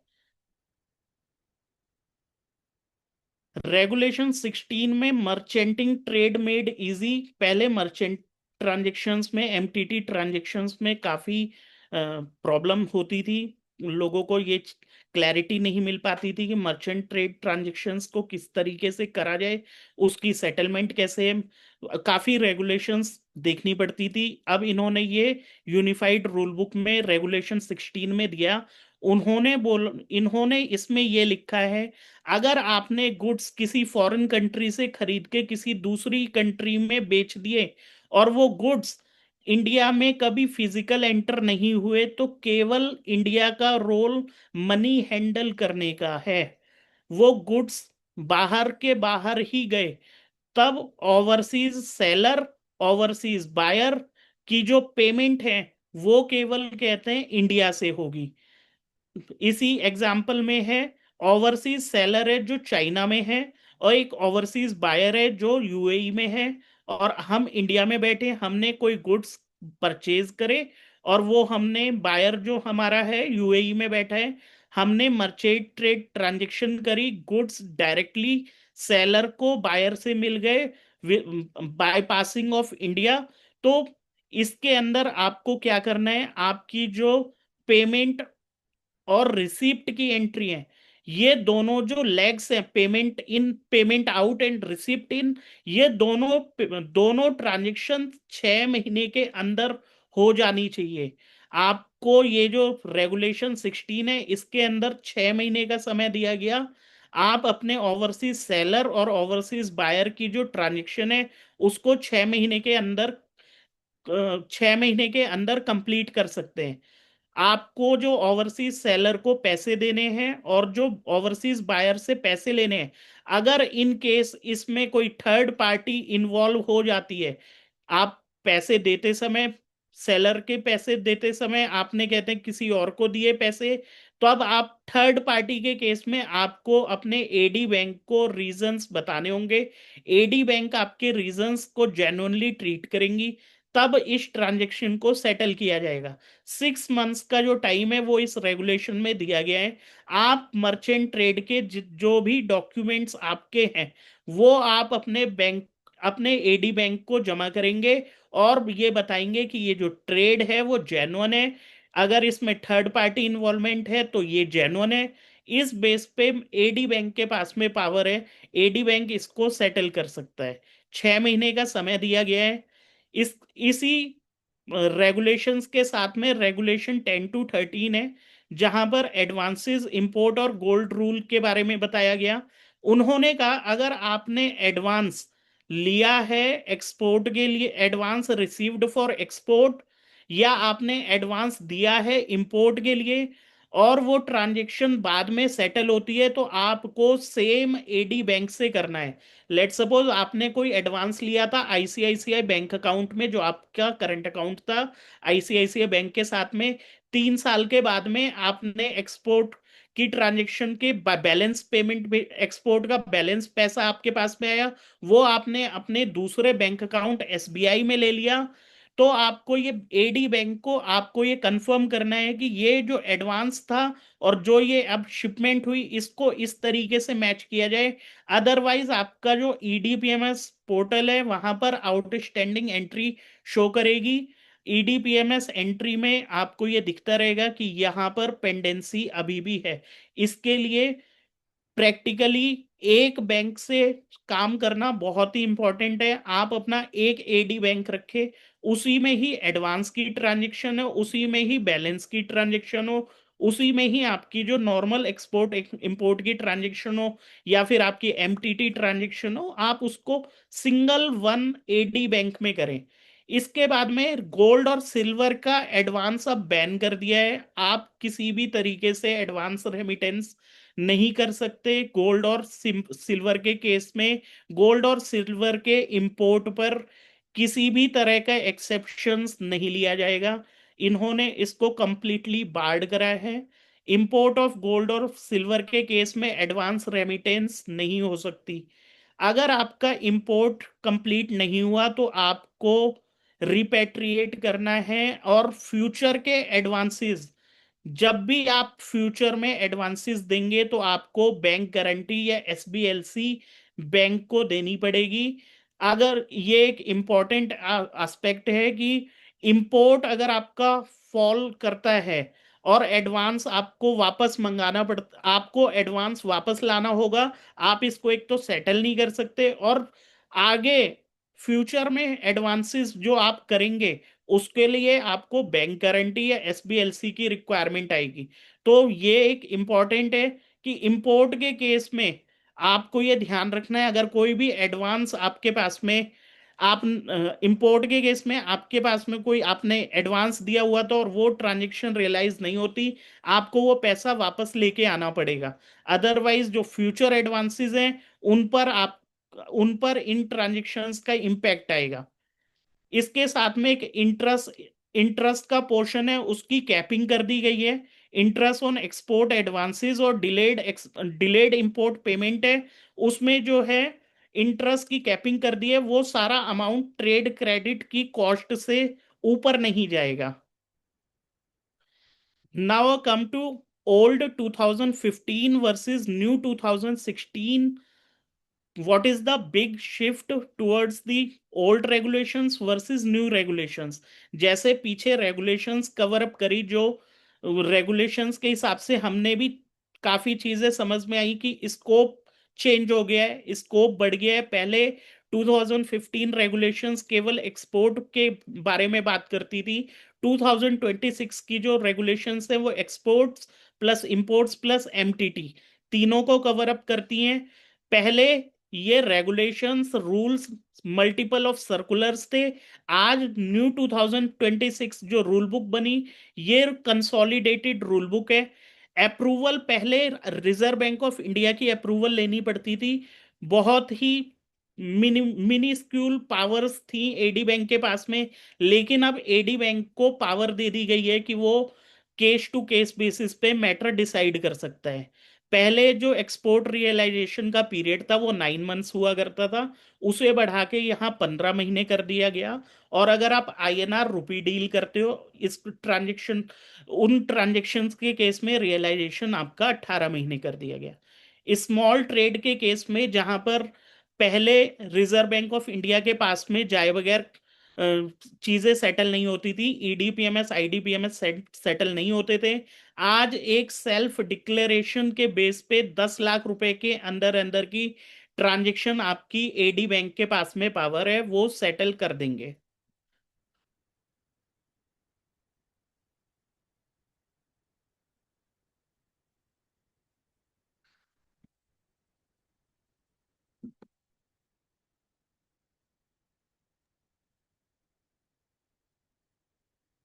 इसके साथ में एक एग्जाम्पल है, जो ये एग्जाम्पल है इसमें मंथ्स के लिए है। अगर आपने अपने गुड्स एक्सपोर्ट करे हैं और गुड्स आपने यूएसडी में एक्सपोर्ट करे हैं, 1 अक्टूबर 2026 को करे, तो आपको रियलाइज और रिपेट्रिएशन करना है within 15 months, date is 31 दिसंबर 2027। आपको अगर और ज्यादा समय चाहिए तो आप अपने एडी बैंक को रिक्वेस्ट कर सकते हैं, वो इस पीरियड को एक्सटेंड कर सकते हैं। फिर एग्जाम्पल सेकंड है, अगर आप कोई सॉफ्टवेयर आईटी सर्विसेज में है और आपने कोई इनवॉइस फॉरेन क्लाइंट को दिया है, आप ईडीएफ का फॉर्म विद इन 30 डेज में फाइल करेंगे from the date of invoice. आप जो ईडीएफ का फॉर्म फाइल करेंगे उसमें बंडल कर सकते हैं, और जितने भी क्लाइंट्स हैं आपके, आप उनको मर्ज करके एक ही ईडीएफ फॉर्म में फाइल कर सकते हैं। ईडीएफ फॉर्म मैंने आपको नोटिफिकेशन नंबर 23 आर में दिखाया। वो ईडीएफ फॉर्म में एक्सपोर्ट ऑफ सर्विसेज के ही कॉलम में, सॉफ्टवेयर वाली कॉलम में ही, सॉफ्टवेयर को सर्विसेज में ही कंसीडर करा गया है, तो वो ईडीएफ में 2B के अंदर फॉल करेगा। वहीं पर आपको ये डिटेल फिल करके भेजनी है। इसके बाद में एग्जाम्पल 3 जो मर्चेंटिंग ट्रेड का है, अगर आपने कोई मर्चेंटिंग ट्रेड ट्रांजेक्शन करी है, आपको विद इन 6 मंथ्स के अंदर ओवरसीज सेलर की पेमेंट और ओवरसीज बायर से रिसीव्ड दोनों आपको एक ही बैंक के साथ में, एक एडी बैंक के साथ में आपको करना है। अगर एडी बैंक में डिफरेंस है, दो अलग अलग बैंक है, तो आपको उसको आपस में यूनिफाइड कराना है। बैंकों को बताना है कि ये ट्रांजेक्शन इस तरीके से दो अलग अलग लेग्स में थी। इसके साथ में मैं एक छोटा सा सवाल छोड़ रहा हूं, जो भी इसे क्विकली आंसर करेगा, आई विल से कि ऑडियंस इसको आंसर कर पाए, और बहुत ही सिंपल सवाल है।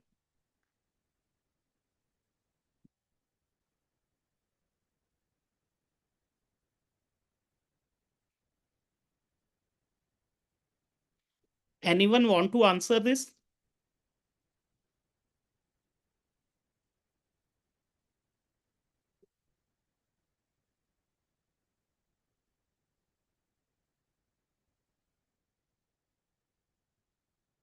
Late me read for you. Delhi consultancy firm export advisory services and bills its Singapore client in Indian rupees. So, by what period export proceeds will be realized and repatriated to India, and why is it different from a USD invoice? अगर दिल्ली की कोई consultancy firm ने advisory services foreign client को दी हैं और जो bill करा वो आईएनआर अमाउंट में करा, अगर आईएनआर अमाउंट में करा है तो उसको पैसे कितने महीने में वापस लेके आने हैं? अगर ये आईएनआर में नहीं करते, इसको वो सिंगापुर डॉलर में करते, तो फिर इसको कितने दिन में वापस लाना है?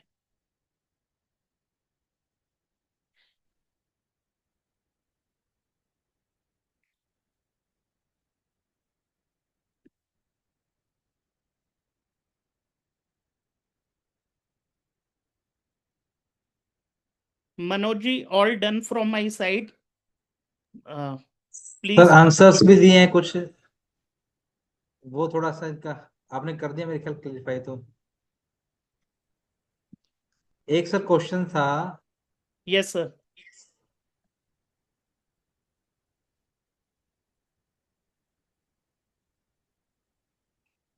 will all the service be certified by STPI or AD Bank? Software services will be certified by HTPI and other services will be certified by AD Bank. Okay, sir. एक क्वेश्चन है, do we get the extended period of 15 months for invoices issued prior to 1st October 2026? No, old regulations will be applicable over there, sir. After 1st October 2026, new regulations will be applicable, sir. This should be treat case to case basis, sir. एक question है sir, what documents are required to be submitted to the bank for a merchant trade transaction? Banks are simply refusing to process remittance for merchant trade transactions. Sir दोनों parties के document अगर आप submit करते हो, case to case basis एक सवाल है। आप बैंकर में किसी ऊपर के व्यक्ति से मिलेंगे, वो आपको ये सारी क्लैरिटी दे देगा। हर बैंक का अलग प्रोसेस है, वो अपनी अलग लिस्ट कॉल करता है, एक स्पेसिफाइड लिस्ट नहीं है सर इसकी। एक क्वेश्चन है सर, मैंने अक्टूबर 2026 में यूएस को गुड्स भेजा और डॉलर्स में बिलिंग की। मेरा बायर पेमेंट डिले कर रहा है, मुझे पैसा इंडियन लाने के लिए क्या कितना टाइम मिलता है? सर आपने यूएस डॉलर में बिल करा था, आपने यही बोला। जी जी सर। सर 15 महीने में आपको पैसे वापस लाने हैं। अगर आपको लगता है कि यहाँ 15 महीने में पैसे नहीं आएंगे तो आप अपने एडी बैंक को रिटर्न में रिक्वेस्ट करिए, वो इस पीरियड को बढ़ा देंगे। आपको एक टेंटेटिव पीरियड बताना पड़ेगा कि फर्दर आपको कितना समय चाहिए। एक क्वेश्चन है सर, मेरी एक छोटी आईटी फर्म है, जनवरी में मैंने 4 अलग अलग फॉरेन क्लाइंट्स पर इनवाइस रेज किए। क्या हर क्लाइंट के लिए अलग अलग एक्सपोर्ट डिक्लेरेशन फाइल करना पड़ेगा? नहीं सर, आप है ना मंथ एंड में एक ही ईडीएफ फॉर्म फाइल करिए, उसमें चारों इनवॉइसेस आप एक ही साथ में दिखाइए और 30 दिन के समय में आप ईडीएफ फाइल कर दीजिए। आपका जो पहला इनवॉइस है उसकी डेट देख लीजिए, अगर उसकी डेट 2 तारीख है तो आप 30 दिन उसमें ऐड करिए और उसके साथ में बाकी जो पूरे 2 जनवरी से लेके 30 जनवरी तक के जितने भी इनवॉइसेस हैं आप उनको एक ही ईडीएफ फॉर्म में भेज सकते हैं sir. Separate separate EDF form की रिक्वायरमेंट नहीं है सर। Okay sir. सर एक क्वेश्चन लास्ट है, जी मेरे सर। फॉरेन बायर ने मेरे फॉरेन बायर ने इनवाइस पर लगभग 6 लाख कम पेमेंट किया और मैं एंट्री क्लोज करना चाहता हूँ। क्या आरबीआई अप्रूवल या भारी भरकम पेपर वर्क लगेगा? नहीं सर, अब वो भारी भरकम वाली स्थिति खत्म हो जाएगी सर। 1 अक्टूबर 2026 से एडी बैंक के पास में पावर दे दी गई है। 10 लाख रुपए तक के जो अंडर रियलाइज वाले मैटर हैं वो एडी बैंक ही सेटल कर देगा सर। उसके लिए आपको रिजर्व बैंक ऑफ इंडिया के पास में अप्रूवल के लिए जाने की जरूरत नहीं है। और ये रिजर्व बैंक ऑफ इंडिया या कोई भी एडी बैंक आपके मैटर को समझता है तो वो डॉक्यूमेंट लिस्ट आपसे मांगता है। वो हमें लगता है कि वो भारी भरकम है, वो दे पाना कठिन है, लेकिन सर वो एक प्रोसीजर है कि आपकी ट्रांजैक्शन जेन्युइन है, उसको दिखाने के लिए आपको डॉक्यूमेंट्स सप्लाई करने पड़ेंगे sir. Okay, sir. I think we have covered all the questions given by the participants. If any other query, you can contact to Sri Ratnesh Awasthi जी। आप रत्नेश जी अपना मोबाइल नंबर जो पीपीटी में अंदर है ही आपका, वो डाल देंगे ग्रुप में। और किसी और का कोई क्वेश्चन हो तो वो पूछ सकता है। हेलो हाँ जी सर, बताइए। सर, मैं ये जानना चाह रहा हूँ, जैसे जो ये कंटेंट क्रिएट करके ऑनलाइन वीडियो सेल करते हैं, जैसे जी यूडेमी प्लेटफॉर्म, इनके थ्रू रेजर पे के थ्रू पेमेंट आती है।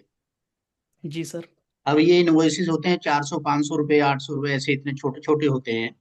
तो जी फॉरेन में बैठे स्टूडेंट्स भी इसको सब्सक्राइब कर लेते हैं डेबिट कार्ड के थ्रू। आप इसमें ये देखिए कि आपकी ये प्ले क्या एक्सपोर्ट ऑफ सर्विस है? सर यूजर्स आपको पेमेंट का रियलाइजेशन कहाँ से मिल रहा है? ये वो वो जैसे रेजर पे के थ्रू स्टेटमेंट आ जाती है कि डॉलर में पेमेंट आई है, हाँ उससे ना, आइडिया लग जाता है कि ये डॉलर में पेमेंट आई है। हाँ, तो आप उसे एक्सपोर्ट ऑफ सर्विसेज में डालते हैं ना, अपनी बुक्स ऑफ अकाउंट्स में। हाँ अकाउंटिंग ट्रीटमेंट तो एक्सपोर्ट ऑफ सर्विसेज करते हैं। बिल्कुल। हाँ, तो सर जीएसटी में उसको हम एक्सपोर्ट ले रहे हैं, बट उसका कोई क्लेम नहीं कर रहे हैं, एलयूटी वगैरह कोई फाइल नहीं कर रहे, क्योंकि इसमें एक और दिक्कत आ रही है कि एफआईआरसी इशू नहीं करता बैंक। सर रेजर पे के थ्रू पेमेंट आती है तो एफआईआरसी देने वाला तो एडी बैंक है ही नहीं ना। रेजर पे तो केवल एक मोड ऑफ पेमेंट है जो कि आपकी फॉरेन की ट्रांजेक्शंस को ले आता है हाँ, सर। तो इसमें एफआईआरसी कौन देगा? सर इसमें बातें चल रही हैं, इसमें थोड़ा सा है अभी। हम्म। इसके लिए क्लैरिफिकेशन आएगी जल्दी। ठीक है, इसे। क्योंकि इसमें पता ही नहीं लगता, वो बैंक कहता है जी जी हमें ये पर्पस कोड लाओ, एनओसी लाओ, उससे जी जहां से पेमेंट आई है तब मिलेगा, तो ये तो काफी प्रॉब्लम वाला एरिया है।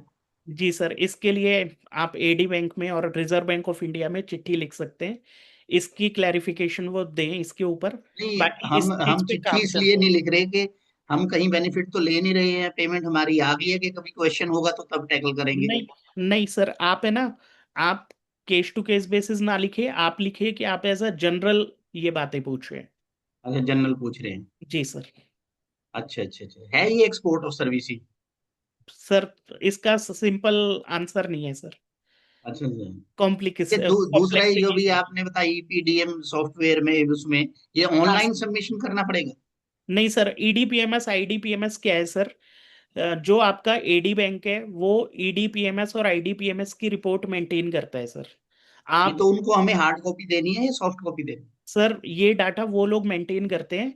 आप अपने एडी बैंक को ईमेल करिए कि मेरे को ईडीपीएमएस और आईडीपीएमएस की जो आउटस्टैंडिंग्स हैं वो है? दे हाँ। दी जाए।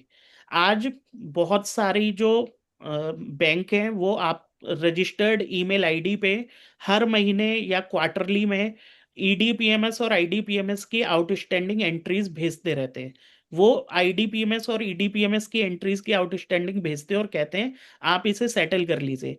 चूंकि वो बैंक की ईमेल इस तरीके से सिस्टम जनरेटेड होती है कि हम उस पर ध्यान नहीं देते। हाँ जब जी। एडी बैंक के पास में वो काफी समय तक पेंडिंग रहती है तो एडी बैंक वो सारी एंट्रीज को ईडी के पास में फॉरवर्ड कर देता है। फिर आपके पास में ईडी के पास से इन्वेस्टिगेशन का नोटिस आता है, सॉरी एडजुडिकेशन का नोटिस आता है।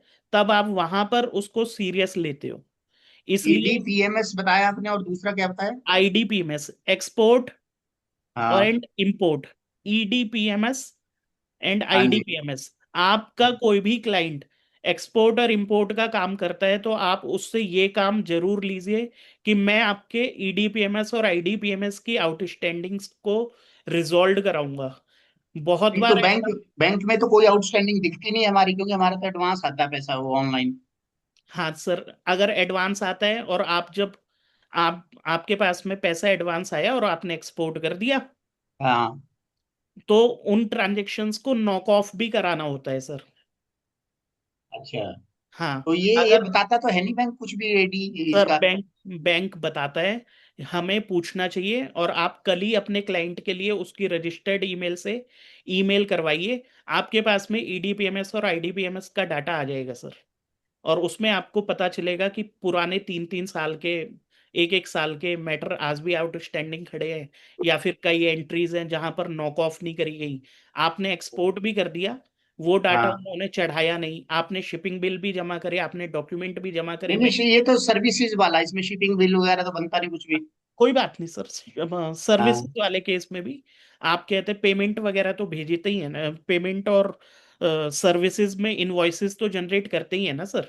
इनवॉइस वो ऑनलाइन बनते हैं, इनवॉइस जो है। हाँ, तो उसका उसका करवाना पड़ेगा सर आपको, है अब ना। उसका वो इनवॉइस वगैरह बैंक के पास तो जाते नहीं। सर बैंक के पास में नहीं जाते तो फिर ईडीपीएमएस आईडीपीएमएस एक बार चेक करा लीजिए, वहां पर अच्छा, फिर आउटस्टैंडिंग नहीं होगी सर। नहीं होगी तो फिर मतलब ना आप करें कुछ भी है? जी सर, उसको क्लियर करानी पड़ेगी।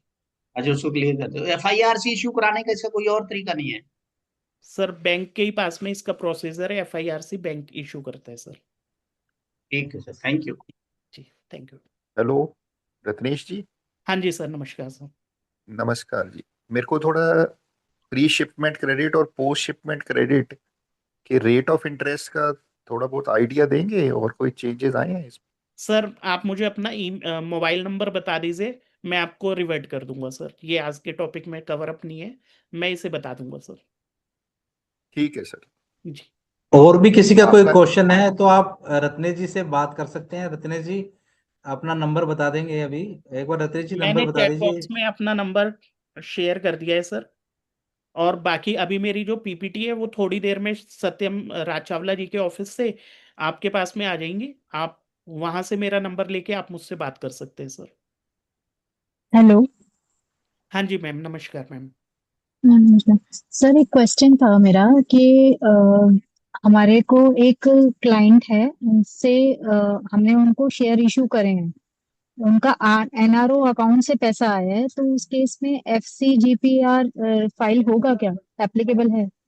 मैम एनआरओ अकाउंट से पैसा आने के अलावा ये भी चेक करना पड़ेगा उनका रेजिडेंशियल स्टेटस फेमा में क्या था। वो एनआरआई है। वो एनआरआई हैं, तो उन्होंने जब ये पैसा भेजा था वो एनआरई अकाउंट से ना भेजने के बजाय एनआरओ अकाउंट से भेजा। उनसे ये डिक्लेरेशन लेनी पड़ेगी कि ये पैसा उन्होंने रिपेट्रिएशन बेसिस में भेजा था या नॉन रिपेट्रिएशन में। जब आपने शेयर्स इशू करने की बात करी थी तो आपने कोई एग्रीमेंट एग्जीक्यूट किया था क्या उनके साथ में? हाँ, एग्रीमेंट है। उसमें देखिएगा कहीं फेमा रेगुलेशंस और फेमा नोटिफिकेशन नंबर मेंशन करें, या फिर वहां पे ये मेंशन करें कि वो रिपेट्रिएशन बेसिस पे पैसा लगाएंगे या नॉन रिपेट्रिएशन बेसिस पे। वहां से आपको ये क्लैरिटी हो जाएगी कि एनआरओ अकाउंट से उन्होंने जो पैसा दिया है वो रिपेट्रिएशन बेसिस है या नॉन रिपेट्रिएशन बेसिस है।